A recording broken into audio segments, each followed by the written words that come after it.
আমি শহীদ জিয়ার আদর্শের সৈনিক। আমি এই দল গায়ের জোরেই করে এসেছি, আমাকে দল করতে দেয় নাই প্রতিপক্ষ কখনো, গায়ের জোরেই করে এসেছি এবং আমি গায়ের জোরেই করে এটা তারেক রহমান নিজেও জানে।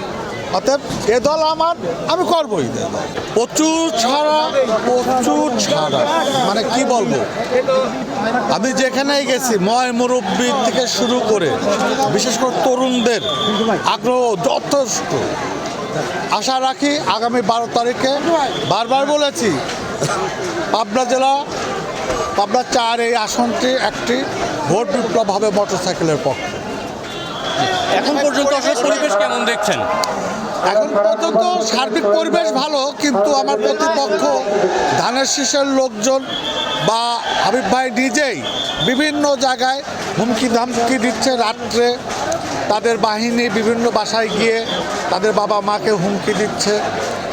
সাধারণ যারা ভীতু ভোটার তাদের বাড়িতে হুমকি দিচ্ছে যেন 12 তারিখে ভোট সেন্টারে না যায়। এমন কিছু ঘটনা ঘটছে। আজকে আমি ঈশ্বরদীর মহোদয়কেও এটা অবগত করেছি। অবশ্যই আমরা গণতান্ত্রিক ধারাকে অব্যাহতি রাখার জন্যই আজকের এই ত্রয়োদশ জাতীয় সংসদ নির্বাচনের অপেক্ষায় ছিলাম। যেহেতু আমাদের নির্বাচনে আর মাত্র কয়েক ঘন্টা বাকি আছে, আমরা লেভেল প্লে যে নির্বাচনটা এখন পর্যন্ত যেটা দৃশ্যমান, এটা যদি থাকে অবশ্যই একটা ভালো নির্বাচন হবে। সেখানে জয় পরাজয় আমি হই আর যেই হোক, আমি ব্যক্তিগতভাবে মেনে নিতে পারি।